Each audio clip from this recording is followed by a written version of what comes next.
Père éternel, Dieu Tout-Puissant, merci pour ton amour, merci pour ta grâce, merci pour ta faveur, merci pour cette soirée particulière. Nous te rendons de multiples actions de grâce parce que tu avais arrêté cette soirée dans ta préscience. Et tu as permis que cela soit manifesté. Seigneur, je prie que tu utilises ma bouche. Utilise ma bouche pour toucher, Seigneur, un cœur ici dans cette maison. Pour nous donner la réponse à une question, Seigneur, ce soir. Seigneur, permets que je donne ce que toi tu as voulu, ce que tu as préparé pour ton peuple. Que je n'exagère pas et que je ne donne pas aussi moins. Au nom de Jésus-Christ. J'amène tout esprit captif à l'obéissance de ta parole. Chasse tout esprit qui n'est pas de toi, l'envoûtement de pression démoniaque, invisible comme visible.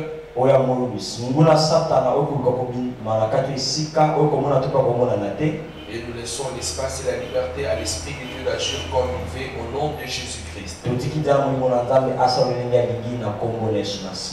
Nous avons ainsi prié.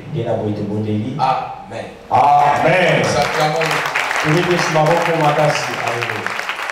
vais vous demander si vous pouvez rester juste pour la lecture, après vous allez vous rasseoir. Nous ferons la lecture, après vous allez vous rasseoir jusqu'à la fin. Matthieu chapitre 14. Matthieu chapitre 14. À partir du verset 22. Je lis pour nous au nom du Seigneur Jésus. Amen. Matthieu chapitre 14. Matthieu 14. Bon, communément on dit c'est dans le Nouveau Testament. Le premier livre du Nouveau Testament, mais Matthieu 14 c'est encore l'Ancien Testament. Amen. Amen. Parce que la nouvelle alliance, c'est quand le Christ est mort, il est ressuscité. Par sa résurrection, nous sommes entrés dans la nouvelle alliance. Or ici, le Christ n'est pas encore mort. Alors nous sommes encore dans l'ancienne alliance. Matthieu chapitre 14. Mais la manière dont la Bible a été divisée, nous pouvons dire nous sommes dans le Nouveau Testament. Amen. Est-ce que je me fais comprendre? Merci. Matthieu chapitre 14, à partir du verset 22. Aussitôt après, Jésus obligea les disciples à monter dans la barque et à passer avant lui de l'autre côté, pendant qu'il renverrait la foule. Quand il lui renvoyait, il monta sur la montagne pour prier à l'écart. Et comme le soir était venu, il était là seul. La barque, déjà au milieu de la mer, était battue par le flot, car le vent était contraire. Quelqu'un dit après moi, le vent était contraire. Le vent était contraire. J'entends pas bien, le vent était contraire. Si tu peux encore le dire comme un prophète. Amen. Amen. Alléluia. Amen. Dis encore, le vent était contraire. La barque déjà au milieu de la mer était battue par le flot, car le vent était contraire. À la 4e veille de la nuit, Jésus alla vers eux, marchant sur la mer. Quand les disciples le virent marcher sur la mer, ils firent troubler et dirent, c'est un fantôme. Et dans leur frayeur, ils poussèrent des cris. Jésus leur dit aussitôt, rassurez-vous, c'est moi, n'ayez pas peur. Pierre lui répondit, Seigneur, si c'est toi, ordonne que j'aille vers toi sur les eaux. Amen. Et il dit, viens. Pierre sortit de la barque et marcha sur les eaux pour aller vers Jésus. Mais voyant que les vents étaient forts, quelqu'un dit après moi, les vents étaient forts. Le vent était fort. Plus fort que ça, les vents étaient forts. Le vent était fort. Mais voyant que les vents étaient forts, il y perd et comme il commençait à foncer, il s'écria, Seigneur, sauve-moi. Aussitôt, Jésus étendit la main, le saisit et lui dit, homme de peu de foi, pourquoi as-tu douté? Et ils montèrent dans la barque et le vent cessa. Quelqu'un dit après moi, et le vent cessa. Et le vent cessa. Plus fort que ça, et le vent cessa. Et le vent cessa. Ceux qui étaient dans la barque vinrent adorer et dire tu es véritablement le Fils de Dieu. En d'autres mots, tu es le même tel que tu étais hier, aujourd'hui, éternellement. Vous pouvez vous rasseoir dans que Dieu bénisse, on l'acclame la parole. Avant de commencer le message de ce soir, je voudrais d'abord remercier Dieu pour cette faveur, cette grâce. De venir dans cette église vous apporter la parole. Je considère toutes les invitations qu'on me donne. Ça prouve que les gens me font confiance. Et Dieu valorise mon ministère. En principe, j'avais un petit repos. Parce que je sortais d'une grande activité pour commencer une autre activité la semaine prochaine. Mais comme j'avais déjà pris l'engagement, je suis venu pour répondre à cette invitation. Alors je voulais aussi remercier le docteur John et le pasteur Jacques pour ces grands travaux qu'ils sont en train de faire. Que le Seigneur le bénisse abondamment. Et tous ceux qui sont en train de travailler dans cette église, que Dieu vous bénisse. Amen. Vous pouvez acclamer pour Quelqu'un me dit Amen. Un Amen plus fort que ça. Je vais parler de quelque chose que Jésus avait fait et qu'il a l'habitude de faire. Lorsque on dit que Jésus-Christ même, hier, aujourd'hui et éternellement, ça veut simplement dire ce qu'il fait aujourd'hui, il peut le faire demain. Ce qu'il fait demain, il peut le faire le lendemain. Ce qu'il fait le lendemain, il peut le faire à chaque instant et à chaque moment. Jésus est celui qui peut tout faire et qui ne peut pas changer. Alors, je vais prendre un sous-thème qui va vraiment vous aider. Le Jésus qui fait cesser le vent de la vie. Dans le texte que nous venons de lire, si vous n'avez pas fait attention, le mot vent se répète 3 fois. Le vent se répète 3 fois. Voilà pourquoi à chaque fois qu'on lisait le vent, j'insistais et je vous disais de le répéter. Le vent se répète ici 3 fois. On nous dit le vent était contraire. Le vent était fort. Puis le vent cessa. Alors dans l'histoire que nous venons de lire, c'est l'histoire, c'est des histoires à la fois. La première histoire, on nous montre Jésus était en train de faire son ministère. Et après avoir fini d'exercer son ministère, les gens qui étaient en train de l'écouter avaient faim et ils n'avaient pas de la nourriture pour manger. Il a pris quelques pains et quelques poissons qui étaient là. Jésus a rendu grâce au Père et il a multiplié le pain et le poisson. Il a commencé à distribuer le pain et le poisson. Plus de 7000 hommes sans compter les enfants et les femmes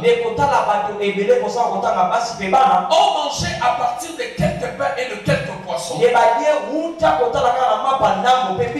Pour dire à chacun de nous qui sont ici, tout ce que vous avez dans votre vie, si vous pouvez le mettre entre les mains de Jésus, si vous pouvez mettre votre vie entre les mains de Jésus, si vous pouvez mettre vos études entre les mains de Jésus, ce qui vous appartient, si vous pouvez le mettre entre les mains de Jésus, Jésus a la capacité de le fructifier.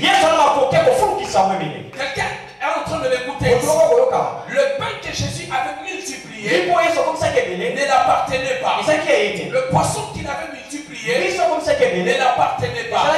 Appartenait à une tout ce que vous avez entre vos mains, si ça passe entre les mains de Jésus, ça peut être fructifié. Donc Jésus est digne de confiance. On peut le confier tout ce que nous avons dans nos vies. On peut le confier nos foyers, l'éducation de nos enfants. On peut le confier tout ce que nous avons. Et lui, il a le pouvoir de le multiplier et de le fructifier. Quelqu'un me dit amen bien. Amen. Un amen pour que je prêche bien. Amen. Est-ce que quelqu'un peut dire amen? Pour que je prêche bien. Amen. Alors Jésus multiplie le pain et le poisson. Au verset 21, la Bible dit les gens ont mangé. Au verset 22, la Bible dit aussitôt Jésus obligea ses disciples de monter dans la barque et de passer de l'autre côté. Et lui, il devait rester seul pour renvoyer la foule. Et lorsque les disciples sont montés dans la barque pour passer de l'autre côté, Jésus est resté aussi de l'autre côté. J'aimerais parler à quelqu'un qui est dans cette église. Tu as une promesse de Dieu. Le Seigneur t'a donné une prophétie, une promesse de Dieu, une parole de Dieu. Tu seras peut-être quelqu'un d'important. Tu seras un grand homme. Tu seras une grande dame. Tu seras un grand pasteur. Mais lorsque tu regardes ta vie par rapport à la prophétie qui est sur toi, c'est comme si c'était le jour et la nuit. Lorsque tu regardes ta vie et tu regardes ce que Dieu a dit sur toi, toi-même tu es convaincu que cela ne se réalisera jamais. Mais j'aimerais vous dire une chose. Lorsque Dieu vous donne une promesse, avant que la promesse se réalise, elle doit passer d'abord dans un moment d'impossibilité. Lorsque la promesse devient impossible pour toi, c'est-à-dire ça devient à s'accomplir. Lorsque Dieu rend les choses compliquées dans ta vie, lorsque les problèmes dans ta vie deviennent très compliqués, c'est-à-dire ça s'approche vers l'accomplissement. C'est pour ça, ceux qui n'ont jamais compris le plan de Dieu, quand les choses deviennent compliquées, les gens baissent les bras et ils s'abandonnent. Donc quand la promesse devient impossible pour toi, c'est-à-dire que Dieu veut réaliser cela. Lorsqu'il a appelé Abraham, Abraham pouvait croire que Dieu allait vraiment lui donner l'enfant. 25 ans plus ou moins plus tard, cela était devenu impossible. C'est à ce moment-là que Dieu est venu accomplir le miracle. Je ne sais pas dans quoi tu traverses, mais j'aimerais te dire, si tu vois l'impossibilité, la souffrance et les difficultés, ça veut dire que tu es sur le chemin de ton accomplissement. Écoutez-moi très bien. Pour la première fois, le mot souffrance a été prononcé dans la Bible.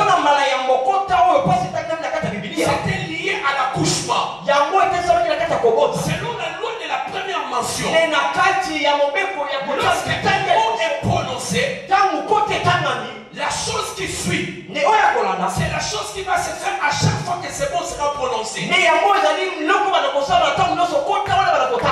Dieu a dit à la femme, tu accoucheras avec souffrance. À chaque fois que tu vois une souffrance dans ta vie, c'est-à-dire tu es prêt à accoucher quelque chose. La souffrance est un signe, un message que tu es sur le chemin d'un accouchement. Tous ceux qui souffrent ne souffrent pas en vain. Ils souffrent parce qu'ils commencent à travailler quelque chose. Je suis en train de prophétiser pour quelqu'un dans cette église.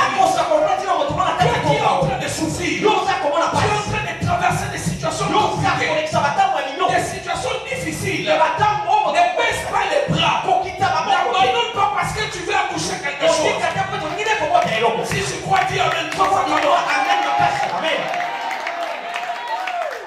alléluia. Amen. Et la Bible dit, Jésus a dit à ses disciples, passez de l'autre côté. Lorsqu'ils sont montés dans le bateau, passer de l'autre côté. La Bible dit, la première des choses qui leur est arrivée, les vents étaient contraires. Pour les empêcher d'atteindre leur destination. Ceux qui ont la promesse de Dieu, la première des choses qui vous arrive, il y aura un vent contraire. Il y aura des choses contraires pour empêcher la promesse de Dieu de se réaliser dans ta vie. Toi qui as la promesse de Dieu, tu as une prophétie de Dieu.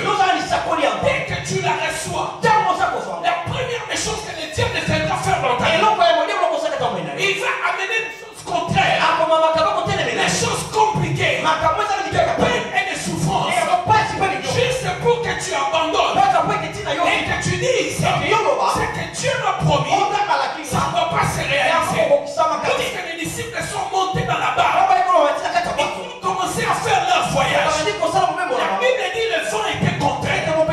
Les vents soufflaient très fort. Il était contraire. Ça les empêchait de passer de l'autre côté. Je ne sais pas à qui je parle ce soir. Tu as la promesse de Dieu, mais tu vis les choses contraires. Tout ce que Dieu t'a dit et ce que tu vis, c'est le contraire. Je vais te dire de ne pas abandonner. Je te dis n'abandonne pas. Le diable cherche à te décourager. Ne baisse pas les bras. Parce que tu es sur le chemin de la réalisation de la promesse de Dieu. Si tu crois, dis Amen 3 fois. Amen, amen, amen. Alors pendant qu'ils étaient là, les vents étaient en train de souffler. Les disciples ont commencé à avoir peur. La plus grosse erreur que les disciples avaient faite, que vous ne devez pas faire. La première des choses, vous qui avez la promesse de Dieu, vous ne devez pas oublier dans votre vie. Parce que les disciples les avaient oubliés. Mais vous avez la grâce. Parce que je vais vous le rappeler. La première des choses, pour toi qui as la promesse, que tu ne dois pas oublier, lorsqu'il y a des vents contraires, lorsqu'il y a des difficultés, n'oubliez jamais, lui qui vous avait dit de passer de l'autre côté, ce n'était pas un homme, ce n'était pas un pasteur, ce que les disciples avaient oublié, c'était Jésus qui les avait dit passer de l'autre côté. Donc ça ne venait pas d'un homme, ça venait de Jésus. Quel que soit le problème, il devait arriver de l'autre côté. Je suis en train de dire à quelqu'un, ne tremble pas devant le vent, ne tremble pas devant les difficultés, car ce n'est pas un homme qui t'a dit de passer de l'autre côté. En regardant le verset 21, le même Jésus, il avait pris le pain et le poisson, il a parlé par sa parole. Plus de 5000 personnes ont mangé. La même parole qui avait multiplié le pain, c'est la même parole qui leur avait dit passer de l'autre côté. De la même manière, cette parole-là avait le pouvoir de multiplier le pain et le poisson. De la même manière, cette parole-là avait le pouvoir de le protéger pour le conduire de l'autre côté. Je voudrais dire à quelqu'un, la parole de Dieu, elle est puissante pour agir dans ta vie. Elle te donnera tout ce dont tu as besoin. La Bible déclare, pas au commencement Dieu créa. Au commencement était la parole. Dans Jean chapitre 1, la Bible dit au commencement était la parole. Dans Jean chapitre 2, la parole est venue dans une fête. Il n'y avait plus du vin. Il n'y avait plus du vin. La parole a transformé de l'eau en vin.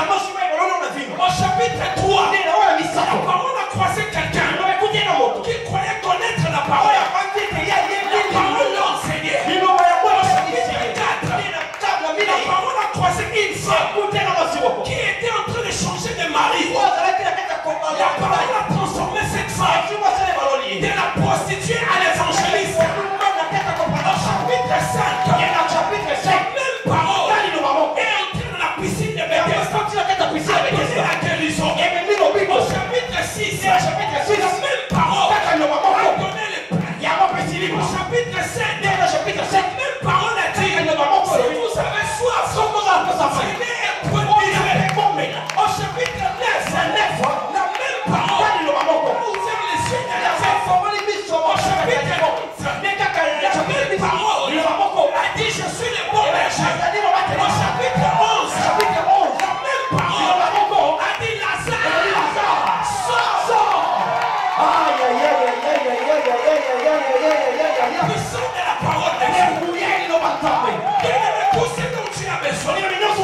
C'est la parole de Dieu. Lorsqu'elle parle, elle crée. La parole, elle a pris. Le nom de lui est devenu une femme. La parole a pris une femme. Elle est devenue évangéliste. La parole a pris une personne qui n'avait pas de choses. Il a commencé à marcher. Si tu as la parole, Dieu t'a déjà tout donné. Je veux dire à quelqu'un qui fait ça, ce qu'il avait mis sur toi, ça va s'accomplir. Je dis que ça va s'accomplir. Je prophétise, ça va se réaliser. Ce qu'il a déclaré sur toi, ça va se réaliser. Si tu crois dire Amen, ça y va. Amen. Oh mon Dieu, je me sens comme une prédicatrice.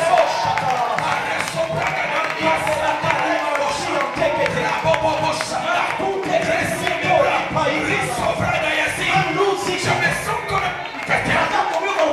n'oublie pas la parole de Dieu. Qu'est-ce que Dieu t'avait dit? Qu'est-ce qu'il t'avait promis? Il n'est pas un menteur. Balaam a dit à Balaam, je n'ai pas un homme pour mentir, non pour un fils de l'homme, pour se repentir. Ce qu'il dit, il le fait. Ce qu'il promet, il le réalise. Il avait dit aux disciples, passez de l'autre côté. Les disciples, au lieu de regarder la parole, ils ont regardé le problème, ils ont regardé le fond. Combien d'entre vous ici, vous ne regardez plus à la parole de Dieu, mais vous regardez aux difficultés, vous regardez au Congo, vous regardez à la crise, vous regardez aux difficultés. Les dieux ne peuvent pas prendre ce qui est de Dieu.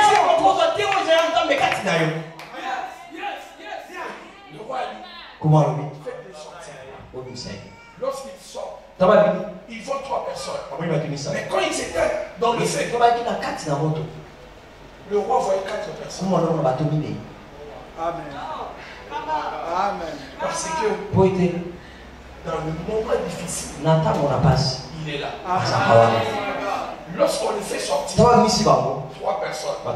Mais il est où la 4e personne? Il attend dans le moment difficile. Il dit, si on vous jette encore, je suis là. Dieu est plus proche de nous dans la souffrance. Laissez-moi aller vers la fin de mon message. La Bible dit, ils ont commencé à crier, Seigneur, sauve-nous. La présence de Dieu. Lorsque l'ange Gabriel s'est présenté à Zacharie, il a dit, je suis Gabriel. Le mot Gabriel veut dire l'homme fort de l'Éternel. En d'autres mots, il disait, je suis l'homme fort de l'Éternel. Parce que je me tiens dans sa présence. Lorsqu'on se tient dans la présence de Dieu, on devient fort devant le problème. Vous n'avez jamais remarqué lorsque vous avez un problème, sortez dans la prière, c'est comme si tous les problèmes tombent devant vous. La présence de Dieu garantit votre tranquillité. Dans chaque trouble, dans chaque difficulté, n'oubliez pas la présence de Dieu. On sait toujours que Dieu est avec nous. Dans tous les calculs que tu feras, avant de regarder ce que tu as pensé, d'abord Dieu est avec moi. La prière. On ne fait pas la prière quand tout va mal. On ne fait pas la prière quand on a tout essayé. Tu as tout essayé, tu dis, bon, essayons maintenant la prière. La prière, c'est la première des choses qu'on doit faire. Dieu est avec moi. Jusqu'à là, je suis en train d'introduire mon message. Je vais vous prêcher dans les 5 dernières minutes. Alléluia. Amen. Et la Bible dit, ils ont commencé à trembler. Ils ont dit c'est un fantôme. Le Seigneur Jésus a dit, Pierre, c'est moi. Pierre a dit, Seigneur, si c'est toi, ordonne que j'aille vers toi. Regardez-moi. Regardez. Lui, c'est notre Jésus. Alors que nous autres, nous sommes dans la barque. Alors, on a vu Jésus marcher sur nous. C'était un fantôme. Et le Seigneur dit non, c'est moi. Pierre a dit, Seigneur, si c'est toi, ordonne que j'aille vers toi. Ok. Le Seigneur a dit, viens. Pierre est sorti. Il a commencé à marcher. Il marchait sur les eaux. Jésus est là. Pierre sort de la barque. Pierre est en train de marcher. Il marche. Au verset 30, la Bible dit, voyant que les vents étaient forts, Pierre a regardé le vent au lieu de regarder Jésus. Il a commencé à se noyer avant d'arriver. Pourquoi on se noie? Pourquoi nous faisons naufrage? Pourquoi nous sommes dans des problèmes? Nous ne regardons plus Jésus. Nous regardons les problèmes. Il a commencé à sombrer. Alléluia. Amen. Lui qui avait commencé bien à marcher. Au lieu de regarder celui qui l'avait appelé, la Bible dit qu'il a regardé les vents qui étaient forts. Maintenant, je ne sais pas si vous me suivez. Parce que je vais bientôt prêcher. Le vent était contraire lorsqu'ils ont commencé le voyage. Lorsqu'on a dit à Pierre de venir, le vent n'était plus contraire. Le vent est devenu fort. Le même vent qui était contraire, le même vent est devenu fort. Plus tu vas t'approcher vers l'accomplissement de la promesse, Satan va rendre les vents encore forts pour que tu ne regardes pas Jésus, mais que tu regardes le vent qui est fort afin d'abandonner. Il va commencer par le vent contraire, t'empêcher d'avoir des choses. Et si tu persévères, il va rendre les vents forts pour que tu baisses les bras. Et Pierre s'est noyé. Lorsque Pierre s'est noyé, et reste Pierre était un vieux sage. Il a crié Seigneur, sauve-moi. Troisième chose que tu ne dois pas oublier dans toutes tes difficultés, la puissance de Dieu. Dieu est puissant pour te secourir.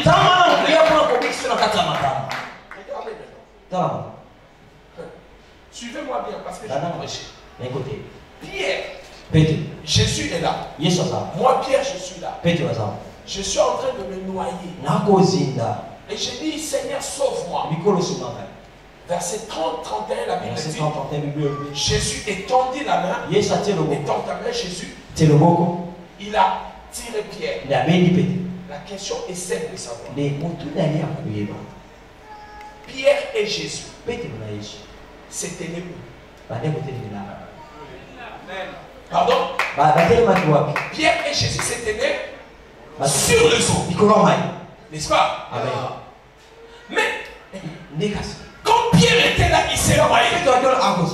Mais quand Jésus le tient, il ne se noie plus. Mais ils sont tous sur les eaux.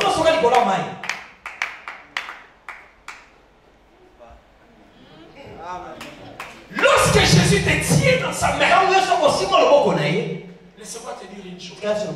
La Bible n'a jamais dit c'est la barque qui est venue vers Jésus. C'est Pierre et Jésus qui sont allés dans la barque.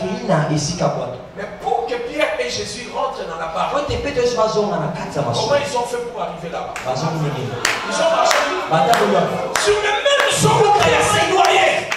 Lorsqu'il était seul, quand Jésus l'a tenu dans la main, il ne se noyait plus. Si tu avais échoué, c'était hier quand tu n'avais pas connu Jésus. Maintenant, comme tu le connais, il te tient dans la main pour entrer dans le monde où tu avais échoué, où tu avais pleuré, parce que tu étais seul. Mais cette fois-ci, tu leur diras, je suis rentré vers vous, mais je ne suis plus seul. Je suis avec Jésus. My God, alléluia.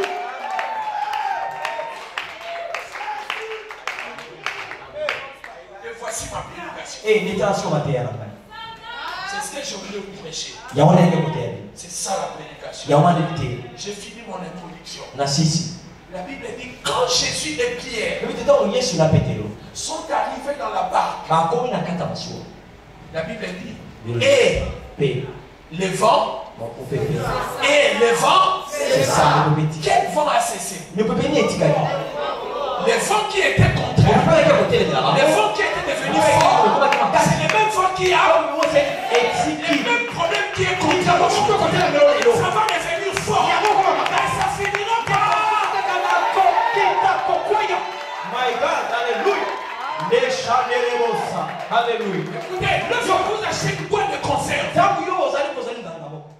quand tu achètes une boîte de conserve, on te met une date de fabrication et une date de tous les problèmes à sa date de commencement, tous les problèmes à sa date d'exploration.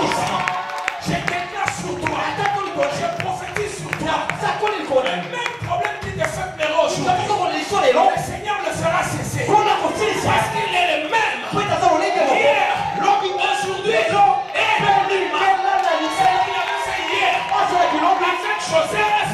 Il le fera aujourd'hui à toi. Les mêmes problèmes qui te troublent, il n'y a pas de problème éternel. Il n'y a que Jésus éternel. C'est lui qui peut résoudre tous les problèmes. Je veux dire à quelqu'un dans cette église, ne pleure pas, ne baisse pas les bras, n'abandonne pas, ne fuis pas, parce que c'est que le diable a cherché. Lui-même il va fuir. Dieu finit par achever cette bataille. Écoutez-moi très bien. Dans le combat spirituel, il n'y a pas des armes pour protéger les dos. Selon Ephésiens chapitre 6, toutes les armes que Dieu nous a données, c'est pour attaquer. Ce n'est pas pour protéger les dos. Ne fuis pas. Ne donne pas les dos. N'abandonne pas. Fais de l'avant. Si au ciel de Dieu est un menteur, Dieu ne peut pas m'abandonner. Il ne peut pas me délaisser. Je souffre. Mais ça ne sera pas éternel. Je pleure. Mes larmes seront changées en joie. Personne de trois personnes. Dis à Dieu ne m'abandonnera jamais. Wow. Je disais, tape la main de trois personnes. Dis à Dieu ne m'abandonnera jamais. Dis à Dieu ne m'abandonnera jamais. Il ne me délaissera jamais. Il ne me délaissera jamais. Il ne m'abandonnera jamais. Il ne m'abandonnera jamais. Je ne sais pas dans quoi tu traverses. Je ne sais pas ce que tu endures. Je sais que Dieu c'est un Dieu de solutions. Je vous prêche les choses que moi-même j'ai endurées.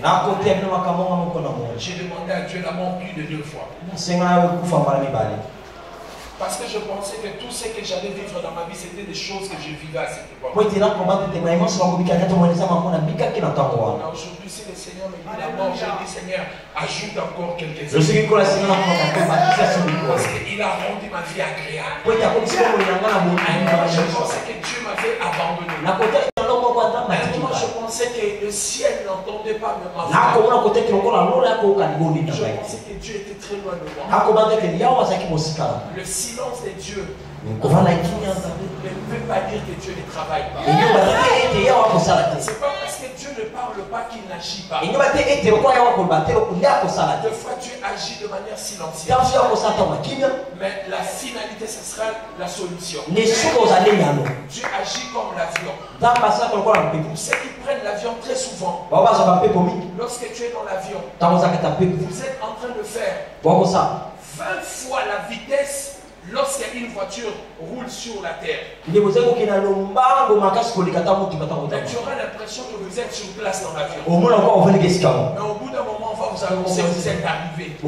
C'est comme avec Dieu. Tu auras l'impression que tu es en train de faire le surplace. Mais à un moment, tu vas voir Dieu en train de faire des choses. Je voulais vraiment parler aux gens ici dans cette église qui sont en train de traverser le moment difficile.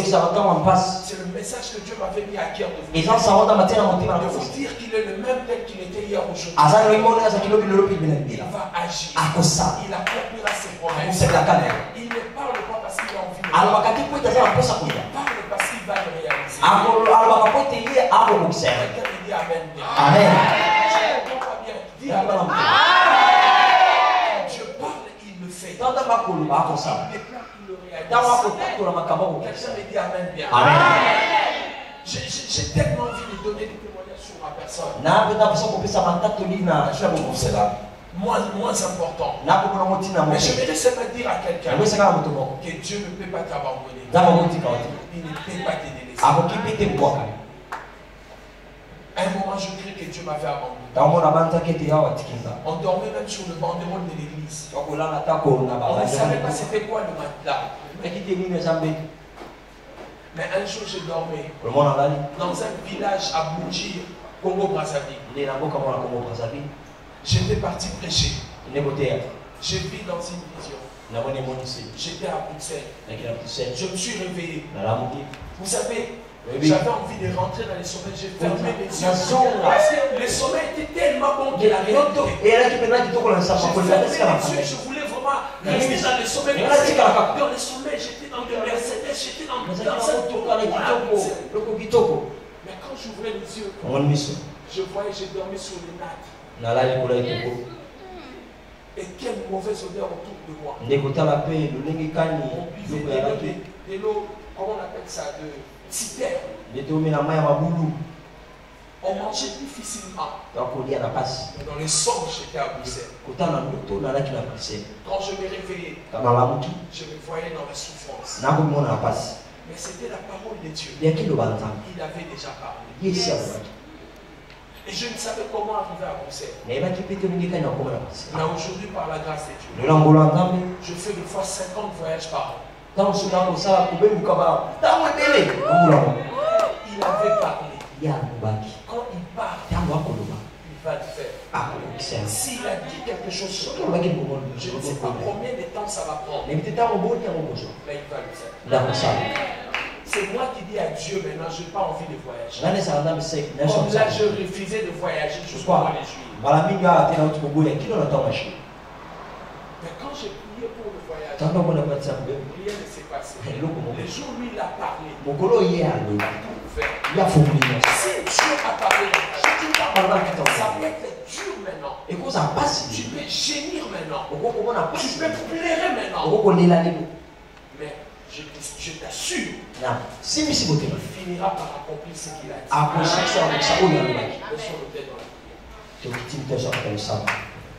Laissons nos têtes dans la prière, nous voulons prier.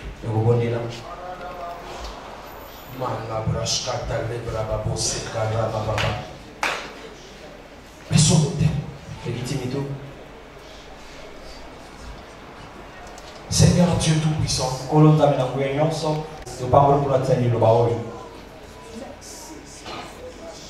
il y a parmi nous beaucoup de gens, plusieurs personnes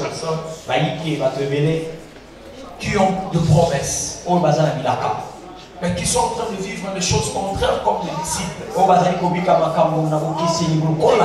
Qui vivent la contradiction de ce que tu leur as dit. Et certains commencent à avoir même envie d'abandonner d'abandonner la foi de tous les signes.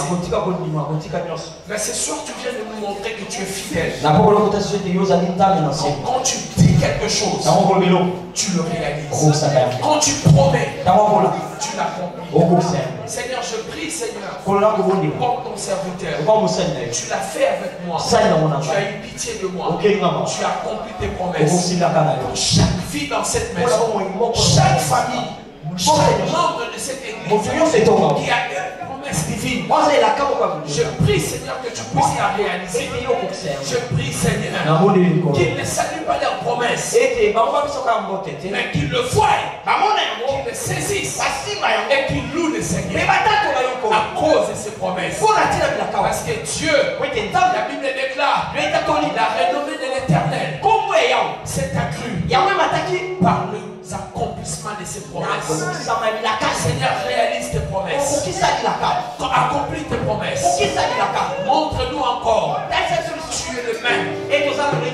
Tel que tu étais hier. Aujourd'hui éternel. Comme tu avais fait hier. Essuie les larmes. Essuie les larmes. Les gens qui pleurent essuient les larmes. Les gens qui pleurent essuient les larmes. Ceux qui pensent que c'est fini. Ceux qui pensent que tu es très loin d'eux. Essuie leurs larmes. Élève ta voix, prie. Élève ta voix, prie.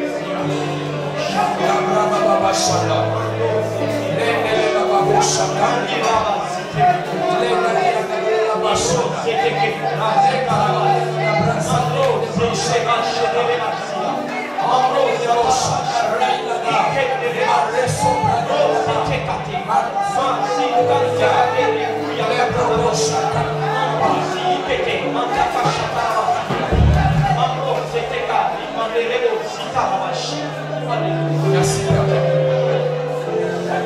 Merci pour ta grâce. Merci pour cette invitation. Merci pour cette église. Je te rends tout ce que tu as fait. Et Jésus, nous sommes ici.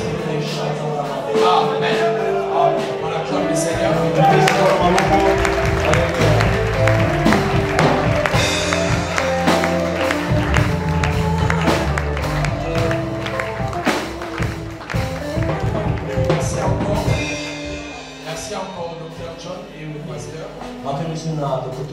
Merci beaucoup pour l'invitation. Je ne vais pas abuser de votre temps. Je ne vais pas faire le service parce que je ne parle pas de temps.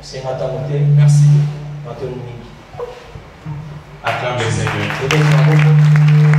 Lève-toi quelques minutes là où tu es. Il demeure parmi les humains, le fort qui habite avec les faibles, le parfait qui réside avec les imparfaits, le saint qui siège parmi les pécheurs.